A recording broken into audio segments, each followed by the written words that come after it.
Ladies and gentlemen, it's time for hacking, what is it? I cracked the hacker myths. You can clap for them.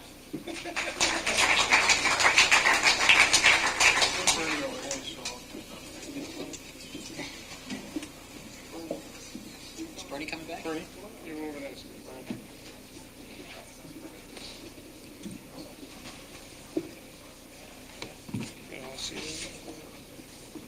Well, I'd like to thank you very much for showing up to this panel discussion on cracking hacker myths, a scientific study to find the real story.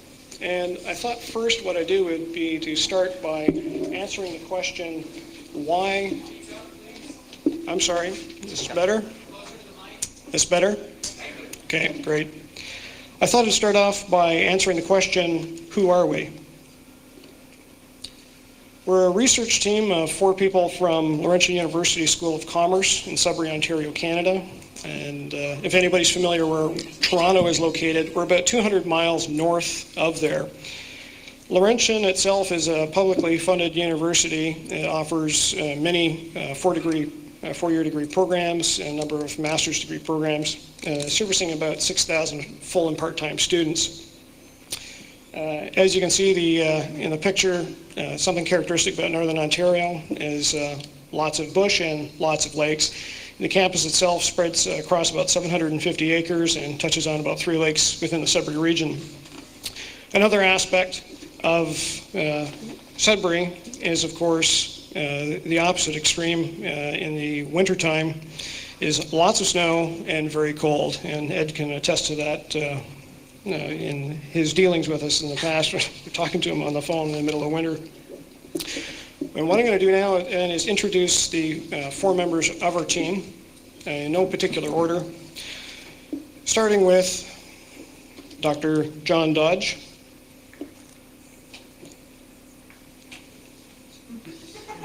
It's Microsoft, don't worry about it. He lies on his side all the time. Yeah. John, like the rest of us, see things from a very different perspective than the norm. And just a little bit of background on John, so you have an idea who he is, named to the face here. John's a business strategy and e-commerce at Laurentian University. He's been involved as a management consultant and serves on board of directors of various business and nonprofit organizations. And he's also on the editorial board of the Business Strategy and Environmental Journal. Previous to that, he had a life, I guess, as somewhat of a real job, we think, as the vice president of a very large mining and development company, and he's also a CEO of a venture capital firm. Next one, Yana, thanks.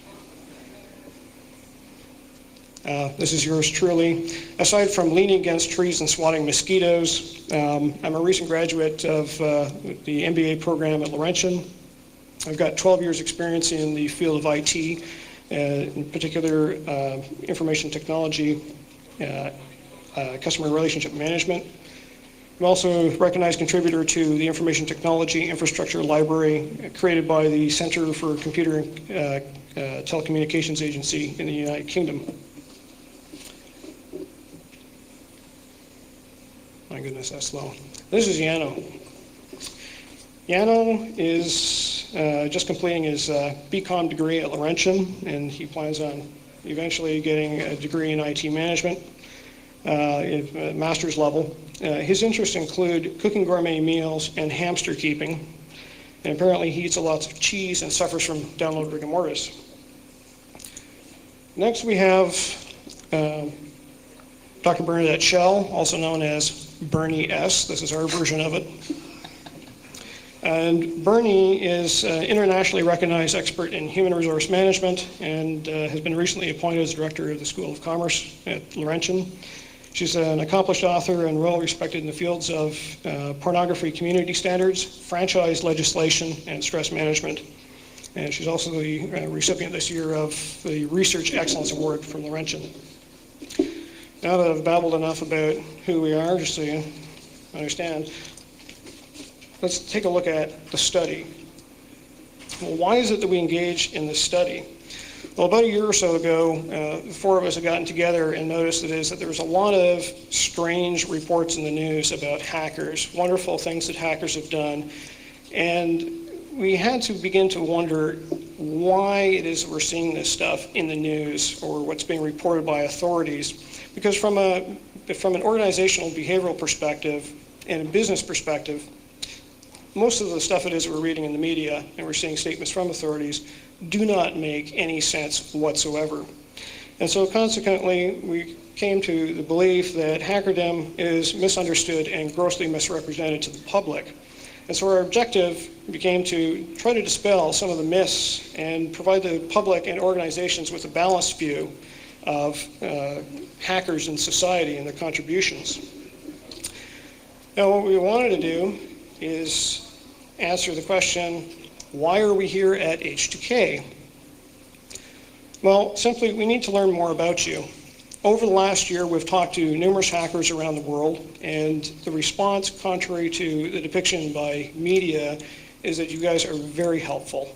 And you've done your utmost to provide us with resources, contact names, supply us with as much information as you can. And what we were trying to do in order to dispel some of the myths was use a scientific tool. And since from a research, there seemed to be very little science that had been done to try to properly represent hackers for who they are and their contributions.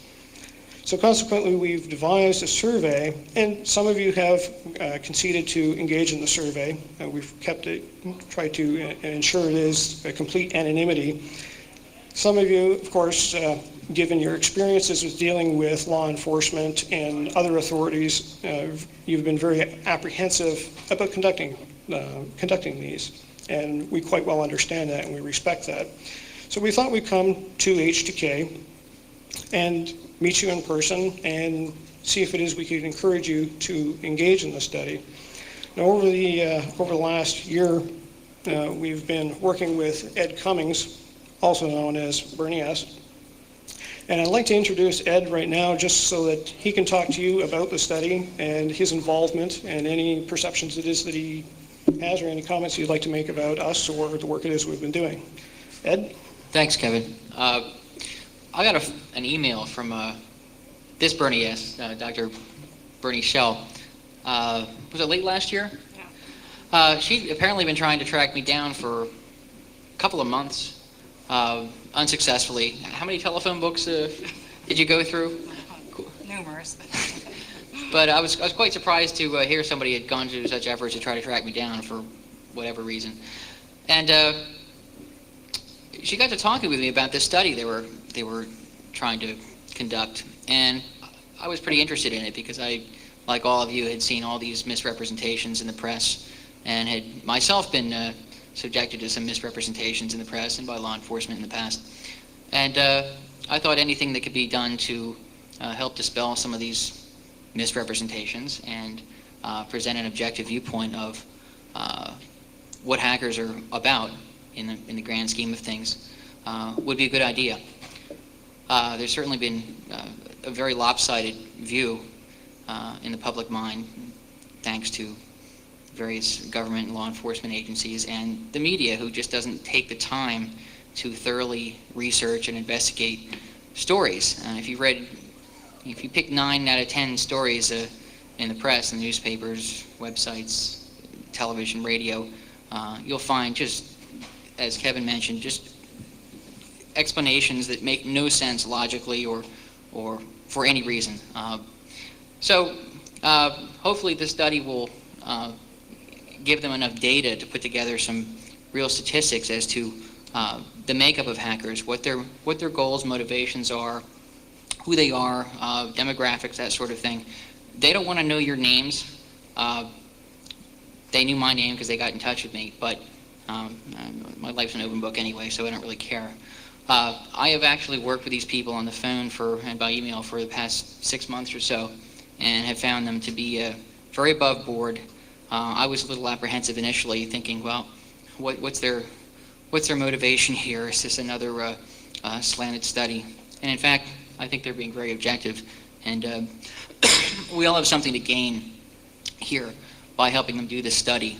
So I would strongly encourage anybody here to stop by their table near the hallway here, pick up one of their surveys, maybe even concede to being interviewed by them for, 10 or 15 minutes? Yeah. Just a short talk.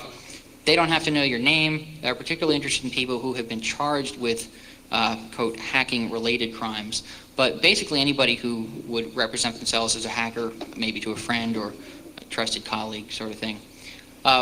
So all I can do is tell you, after dealing with these people for months, they're really above board. There's nothing underhanded about what they're doing, and they're really striving for utmost in objectivity in this study. So I guess I'll hand this off to Bernie or John. Okay, well, before we continue in the presentation, we wanted to present something to Ed. We've been working away with Ed now for a long time. Hey, you get me a t-shirt. That's fine. And a t-shirt. He's happy with the t-shirt. Over the course of the winter, we were talking to Ed on the phone, and quite often we were talking to him. One time, anyway, he was trying to assemble a space heater because the floor in his room was quite cold. I thought it was cold at my house, and then they told me it was like 30-some below zero where they were. So Yeah. So anyway, we decided to get you just a small token of a space heater. appreciation. It would have been nice.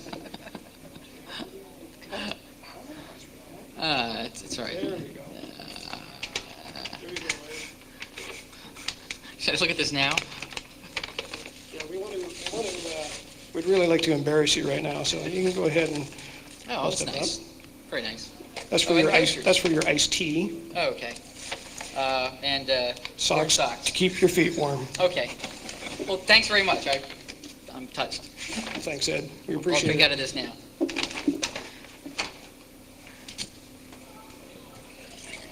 Okay, so now we want to take a look at our media gallery.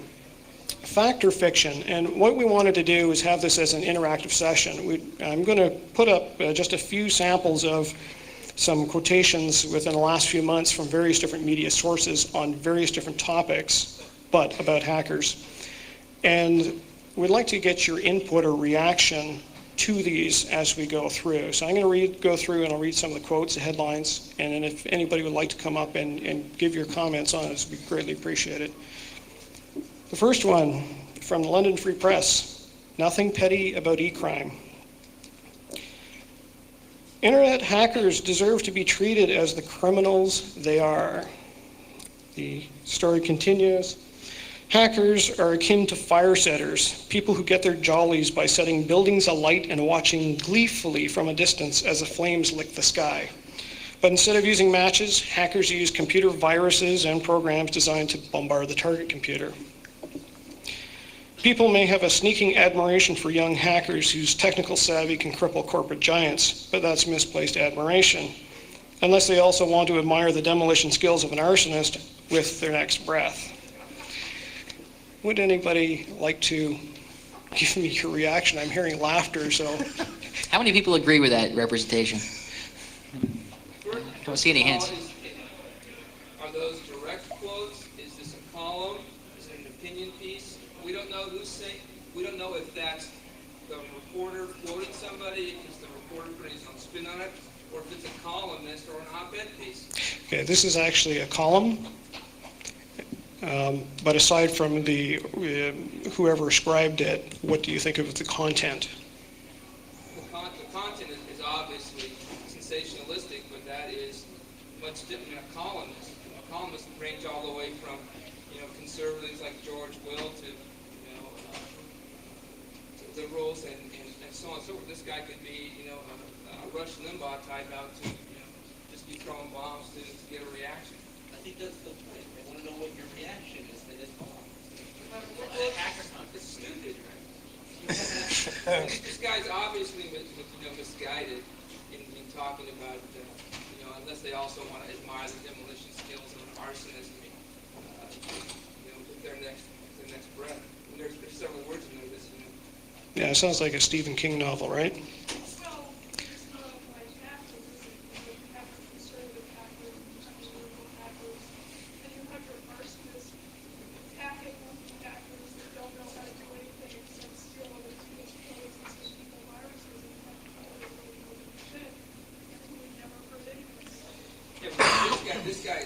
sounds like from nothing.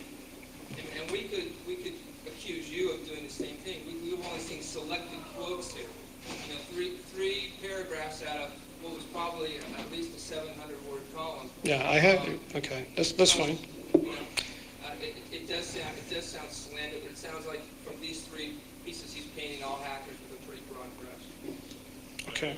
My first reaction to the second, especially the second piece, is I think that's a pretty good description of the guys who ran distributed officers attacks on Yahoo and eBay. That doesn't represent the hacker community as a whole, but I think that's a fair description of some of what's going on.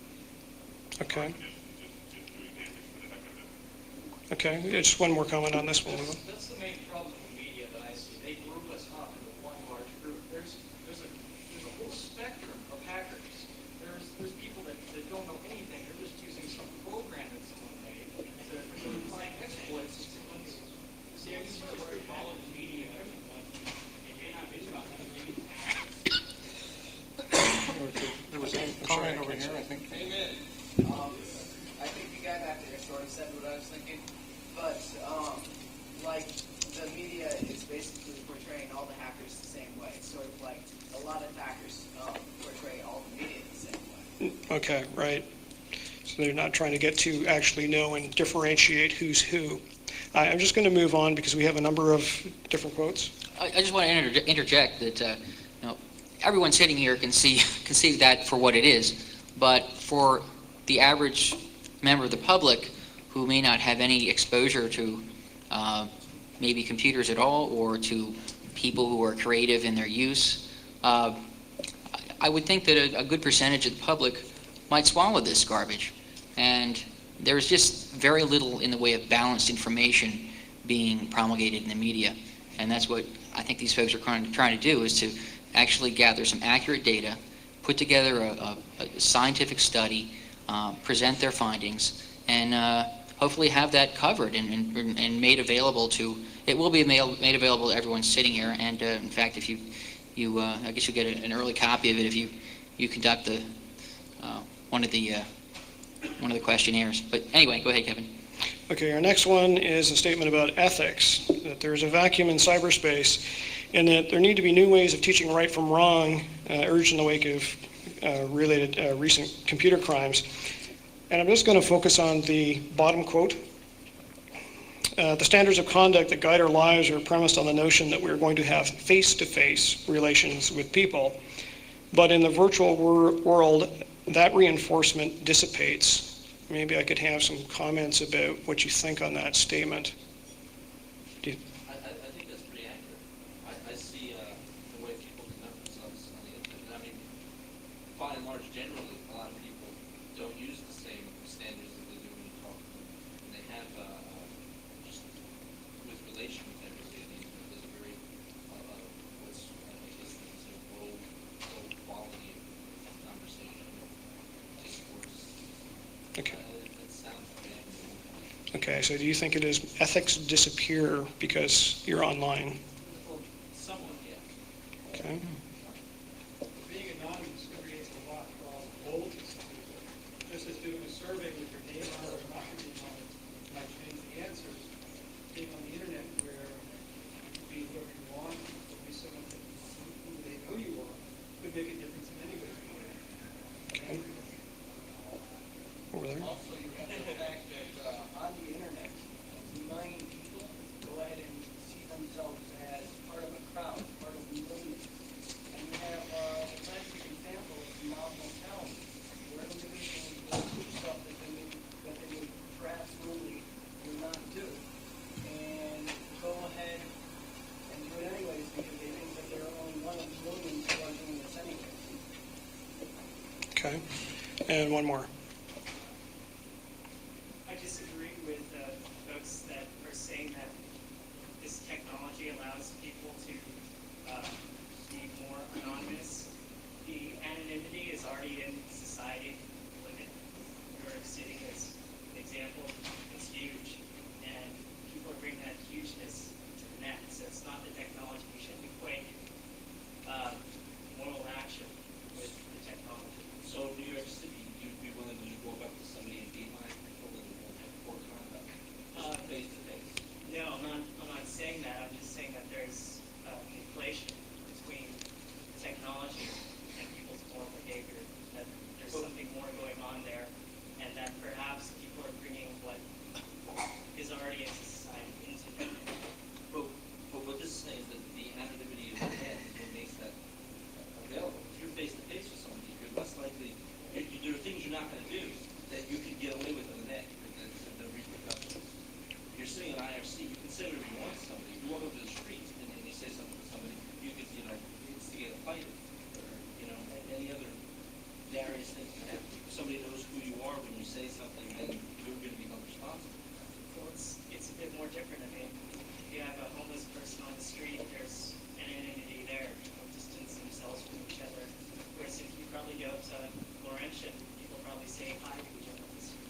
I have a question before we continue. Can you hear in the back when somebody's making the comments up to the front?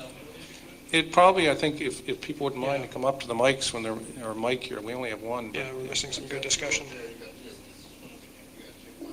Two here. I'd like to interject something here. I came in late, so excuse me if you started to answer, but the study that you're doing, did you get a grant to do this? Are you doing this all, on spec, as it were, and where are you going to publish it? Well, the research is actually being funded by ourselves. It's independent. There's no corporate agencies donating any money. We wanted to keep that kind of stuff out of it. I can speak, like in a sense, I'm the principal researcher along with Bernie Schell. We're funding our normal activity. We're employed by the university as professors. This is part of our academic research level. We're personally funding the travel for this out of our own professional allowance from the university this year.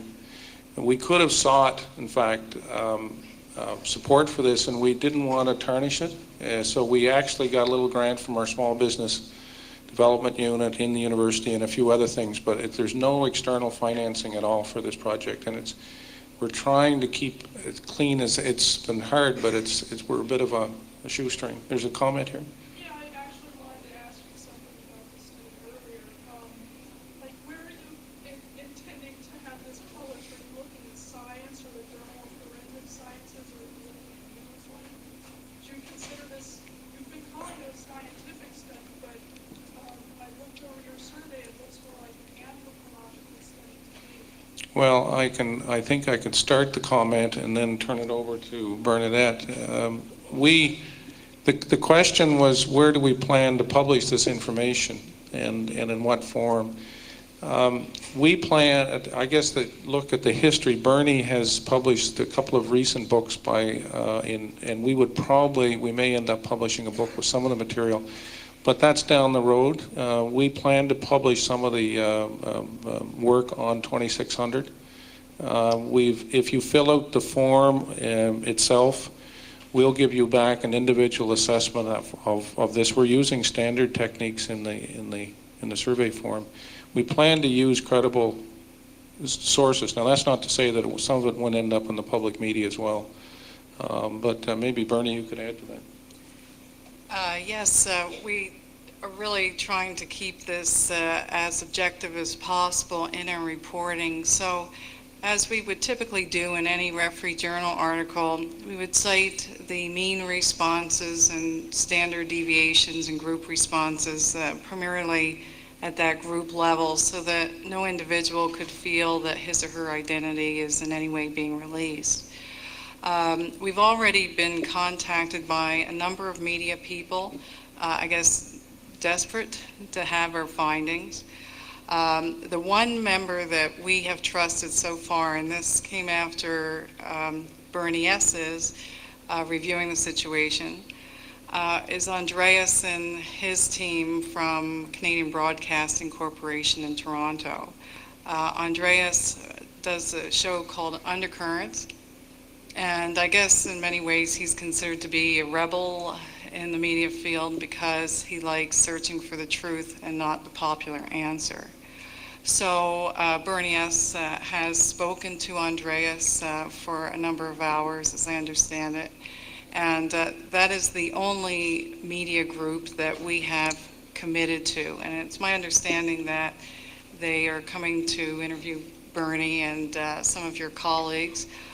They're actually coming. They're coming down. Unfortunately, I couldn't make it this weekend for the conference for cost reasons. They're coming down Tuesday to interview some of the people involved with the Off the Hook radio show, and actually, part of their study is geared towards hacktivism as well. They wanted to cover that theme in addition, but they're very interested in, as they told me, in this study, because there's really no real scientific data that's been available to the public on this. I mean, there's been plenty of anecdotal information. There may be some government studies done by law enforcement agencies, but certainly we can't necessarily expect that to be unbiased, nor is it publicly available. So this is really going to be an open book. Again, the names of the respondents are not the issue. They don't even want to know what your name is necessarily, unless you want mailed a copy of it or something. But in any case, your answers are just going to be compiled with all the others and used statistically. It's not anything you need to be concerned about your individual responses and how they'd be indexed to you. Uh-huh. Concerned about whether or not it's going to be peer reviewed. He came scientific, but scientific means that it's peer reviewed. I mean, this lady here was talking about it looks more anthropological than whatever the other word she used was.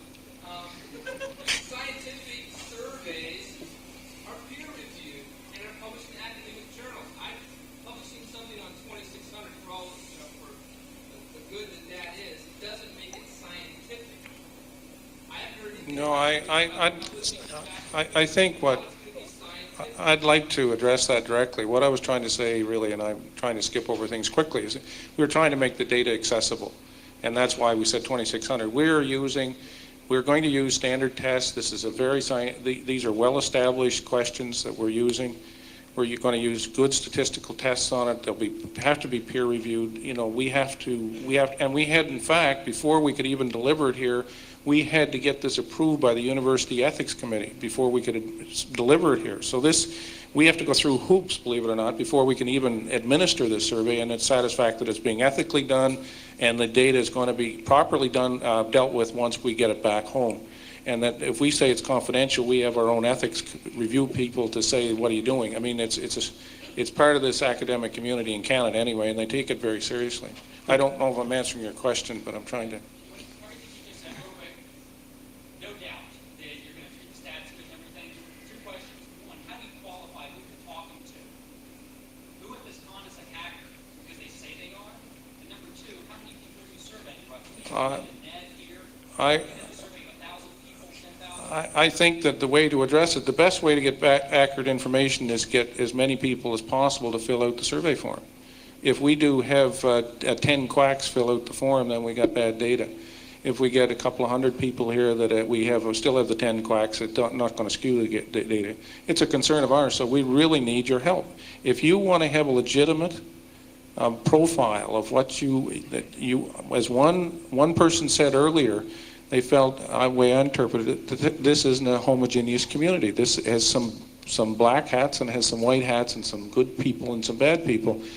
And there's a different variety of people, and I think we have a special group here, and we have to make sure we get a good cross-section, not just a few people. And that's the only way it'll turn out nicely. I don't mean to take too much of the time. Okay, I think what we should do is just hold off for. We have a question and comment period later, and if anybody wants to stay after between 6 and 7, there's no other panel discussion during that time. If you want to talk to us, that'd be great. I just want to move on. We have a couple other interesting ones just to look at to get your idea on. If you want to put both of them up there, Jan. An excerpt from Corporate Espionage from Ira Winkler makes a statement that almost all hackers are little more than nuisances. And he notes that there's only about 200 hackers in existence in the world, and that only these are computer geniuses. Any comments on that? Can you come up to the microphone or shout really loud? What are you guys saying as hackers? It's a scientific study, and you have some expected results, and you're going out there trying to see what's going on. What are you suggesting a hacker is, and then what are you trying to collect and measure about the hacker? I mean, it seems like hacker is just overused, and it's time to maybe let the public have that word and then figure out what we really are, because they have a preconception of a hacker as a computer criminal, and that's the popular, it seems, definition. And is that what you're trying to measure? Is what the computer criminals, I guess, psyche is, or are you trying to measure the computer enthusiast? I think that probably you have a lot more computer enthusiasts replying to your survey than hackers. Yeah, what we'd like to do actually is get feedback from all of those groups, and we do note that there are many groups identified. Hackers, term crackers is used, script kiddies, whereas dudes, and there are different behavior sets that people can identify that people that are whereas dudes have specific activities that they like to focus on, and we'd like to understand why they focus on those. What makes them tick? Why do they like to do that? What is the benefit that they provide for society? How do they function? What do you guys call hacking for the purpose of the survey? It's like if you're calling a scientific study into hacking, you must have some notion as to what hacking is. How do you know the respondents are those people? Okay, we do have some questions in there to try to differentiate people based on the type of activity that they engage in. And then what we can do, we'll be doing some statistical analysis based on some of those responses to see where it is we have groups line up. I've been in consultation with Eric Raymond to get his feedback and others in the hacking community as to differentiation techniques for hackers versus every other group. One of the key elements that people seem to misunderstand, and authorities and media seem to misunderstand, is the notion of intent. You would think that a lot of lawyers that have been involved in these cases would really focus on intent, because intent is what differentiates whether or not you've intentionally committed a crime or accidentally committed a crime, or even if a crime was not committed. So yes, we do have some questions in there, but I won't spell out to you exactly what they are because we don't wish to bias any of the study results. Okay.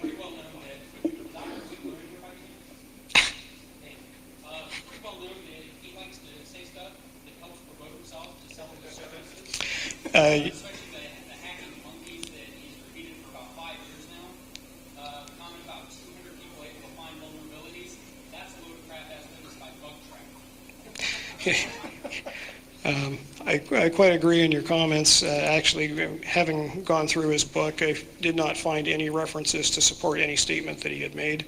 But I thought it is I'd introduce it to see what people's perspective was on the subject, since he was actually, I guess, a speaker back in '94 at Hope. Yeah, we had him for entertainment value. We had him in '97 at Beyond Hope.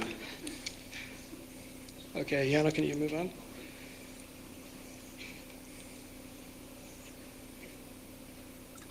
It's really thinking about it. Okay, this was a really great, interesting article. It's a guy thing. Why are there so few female hackers? It says, in fact, ask anybody who purports to know, from National Geek expert John Katz to MIT cyber researcher Sherry Turkle to Michael Stilwell, author of A Portrait of J. Random Hacker. It's unanimous. Hackers are male, scruffily male, as they finish. Then it continues to say that it's a testosterone problem. Women are not into hacking for the same general reason that women are not interested in vandalizing stop signs and cars. They are not as drawn to the hostile elements of cyberspace as men are. And then the best one. This isn't about competence. Women have the brains and the skills to hack, but they're more interested in building communities and in more creative things like web design. Very creative. Any comments about the subject of women and creativity? He said iVillage. Okay, over here. I think like a lot of things, it's a broad generalization. I mean, it's obviously not true for everyone, but then again, stereotypes are never true for every single person. So it's just generalization. It's Okay. our opinion, not fact. And in the back there. Also, they're misrepresenting hacking. They're taking it to be mischievous instead of curiosity. And when you have curiosity will hack, it's not they need to go out and destroy. I think they're looking at it in the wrong sense. Yeah, there's quite a traditional flavor in this column, and actually, if you read the whole thing, I do have a copy of it if anybody wants to have a good, amusing read. There's nothing in here that's actually correct or factual, but it's published, and hey, it's got to be correct, right? We just move on to the next one.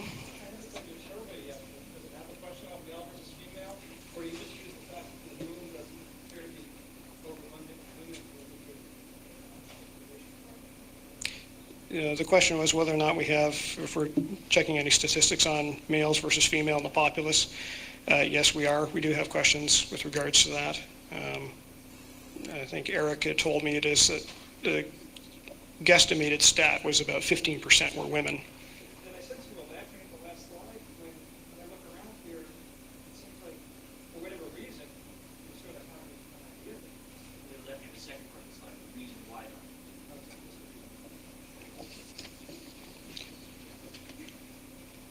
not. Oh, you skipped one there. Okay, I'll just move on. This was a great article about some new software that's out. And the thing I'd like to focus on is the statement that this software can think like a hacker. What does a hacker think like? Like a simple piece of software. Yeah. Sorry, in the back? That software happens to think like the 3 or 4 full-time actors that are programming on it, one of which fits the stereotype, colored hair, men busted by the feds, the whole works. And also probably the, 3 or 4 dozen actors have all given input. It starts to work more like heuristic virus scanning, looks for common weakness, bad programming. It actually does start to do that. Okay. Yes, I've tested the software. Okay. Right here. I haven't tested it, but I'll bet that it doesn't think. It's just a complete programmatic response. Okay.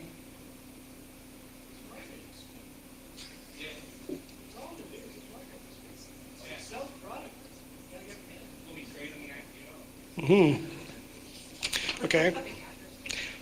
We'll move on.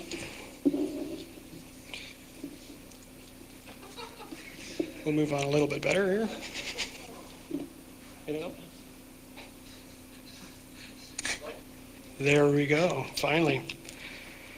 Okay, paroled hacker Kevin Mitnick advises CIOs to hire hackers. Now, in this article, says, I have real-world experience in circumventing security measures. This is Kevin speaking. Companies are more interested in experience than education. Kevin also argues, according to the article, that some computer crimes are committed out of intellectual curiosity rather than the desire for personal gain, adding, just because someone has been arrested for hacking doesn't mean they are criminal. So, partway through the article, it's sounding fairly positive that it was trying to come across as balanced. But then, of course, we move on to next. As Ken Ammon, founder and CEO of Network Security Technologies, states, if you're never going to hire a hacker, you're never going to catch a hacker. Before bringing hackers into the home office, CIO Magazine reports there are 4 items CIOs should seriously weigh. Firstly, comments about a background check. It says to never assume that background work has ever been done if the hacker candidate has held other corporate positions. In addition, be aware that security companies are often hesitant to have outsiders speak with their customers. So interesting focus about a statement about hackers. Just because there's been one there, it's just assumed that if you were a hacker, then you could have never, ever been looked at by a corporation. The next comment is that they make is about certification. Most hackers who hack for illegal purposes would not take the time to become certified. Therefore, if a hacker candidate is certified as an information security professional or a systems network administrative professional, it's a good sign the hacker does not have illegal intentions. Okay, I'm seeing a lot of reaction to that. I'll let you all comment on just 2 more here. Topic of ethics. Background checks and resumes do not offer any insight into an individual's moral makeup. A face-to-face meeting with a prospective penetration tester provides a feel for the morals and intentions of the candidate. And lastly, leveraging existing staff.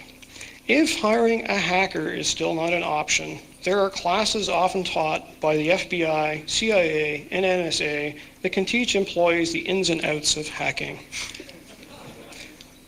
Any comments? Open to the floor. Yes, over there. You can't teach that. Okay. Way in the back. I think you did, but you certainly can teach that hacking. I think the FBI does in fact teach people to do that. And, they actually succeed at places. The fact is, these questions, it's silly to talk about hackers. You want to ask those questions of anyone you're hiring.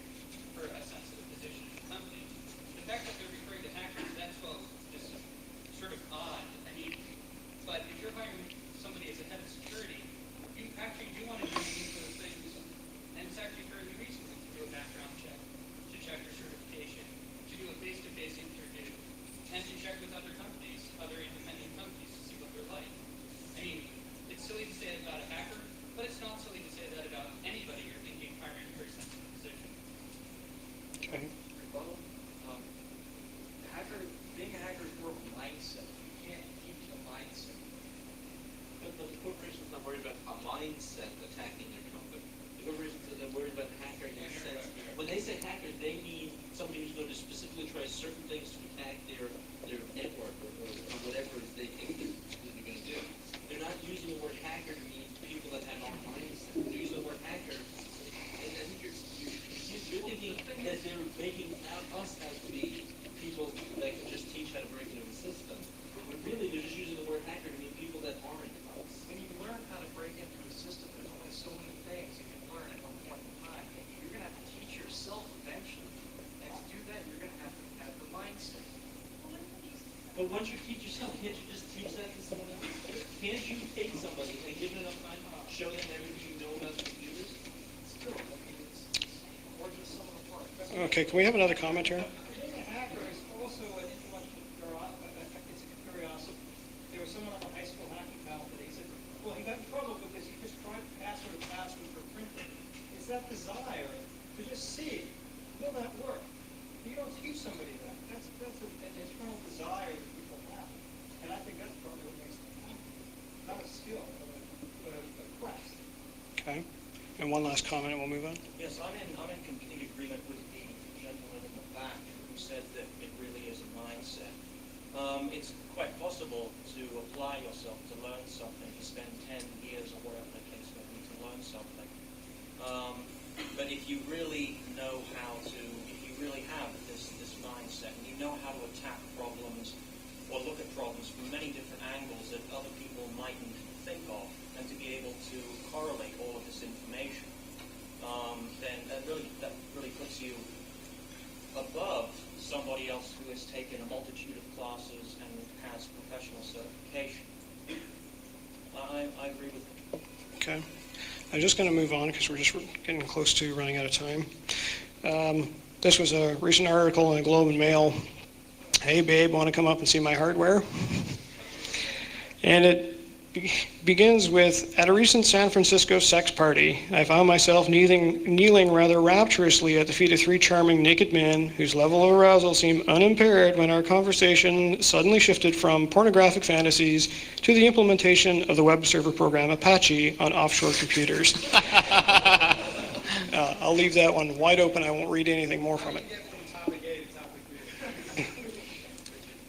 It's a variety. They're providing a profile, a cross-section of different media articles. But in this case, I don't know how it is they got from topic A to topic B. Offshore porn site. That could have been it. You know, of course, that there's an H2K orgy happening about 4 blocks. I guess we'll have to note that.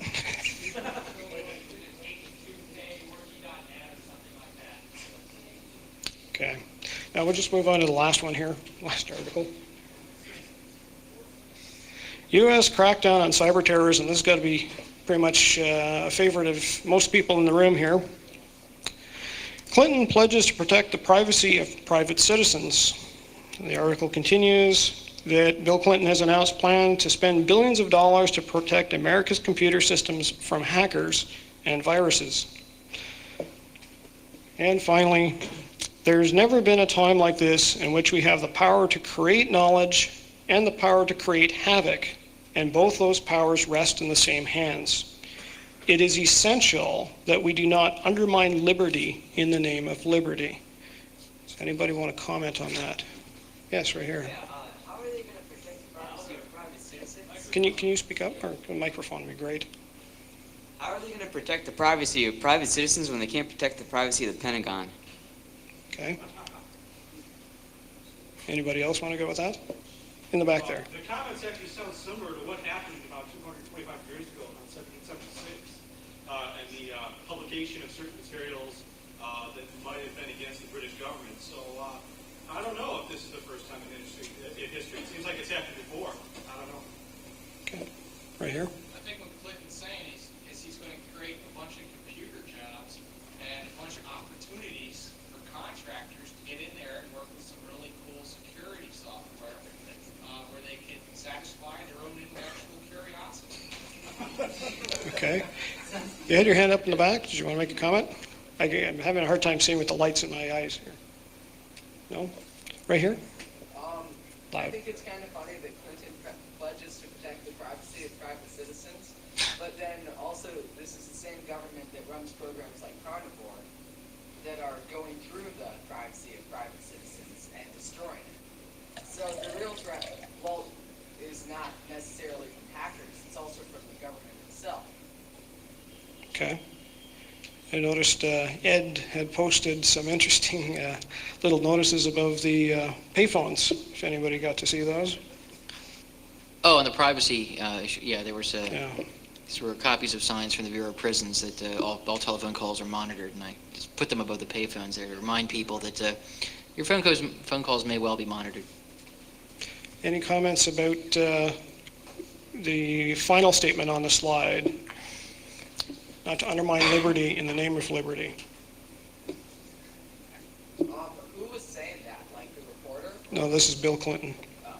Well, you ripped that off from somebody else. Not surprisingly. Over here. I want to know what liberty he's talking about. Is he talking about the liberty of the individual or the liberty of the state? You don't understand. He's protecting your privacy from me, but he can do anything he wants. The whole point of the government talks about privacy. Not only about the privacy from the government. No, not only about privacy from the people. Liberty. We're not even talking about privacy from companies. Okay. I'm just going to call Yano up now to conclude the presentation.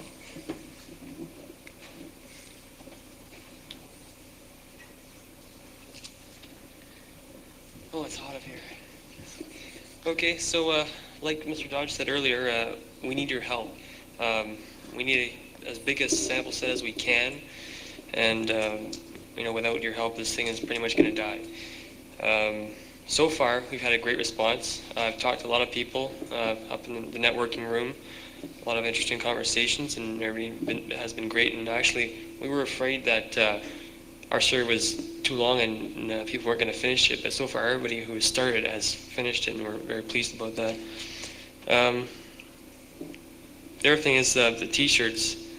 We've really been getting a good reaction with these t-shirts. Wherever we've gone, people have looked at us, they've either smiled or sneered or something, but we get a reaction nonetheless, which is good.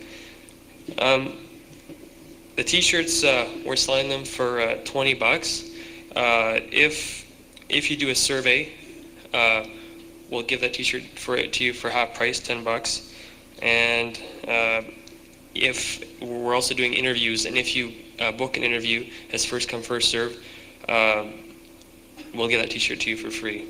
But we only have a certain amount of slots for interviews available, so book one. That may sound kind of chintzy, but frankly, basically they're paying for these out of their own pocket. So it's not like a corporate giveaway where a company can just give you a T-shirt and it's no big deal. This is they spend a lot of money putting these shirts together themselves out of their own pockets. And then I'll open the floor for questions now. If any comments or questions you didn't get answered on so far in the presentation. Thanks.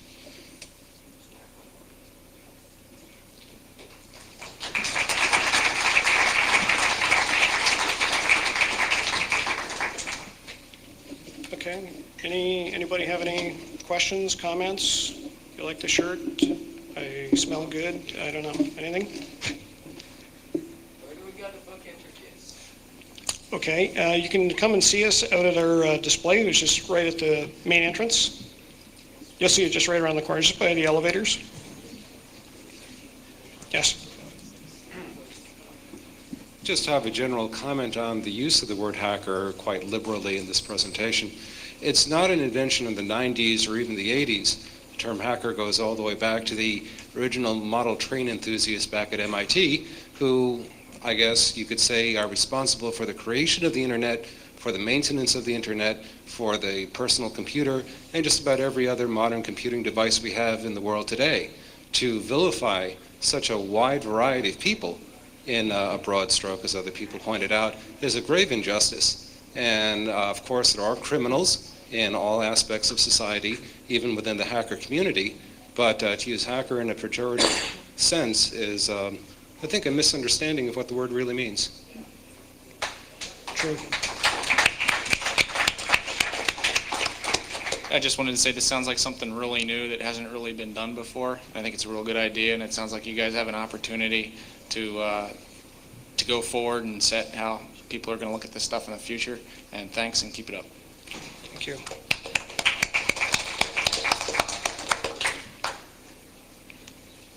Anybody else? If you have any questions, please feel free. Come and see us. We'll be around till Sunday morning, probably about Sunday at noon. So you can come and see us. Any kind of questions you want to ask us, feel free. Website? And the website is posted on the back of the shirt, as well as on our display, and we have some information sheets that you can take with you if you like. So will people be able to conduct this survey, or actually participate in the survey online? That's correct. Okay. So the URL is available on a handout up at your table? That's correct. Okay. Thank you very much.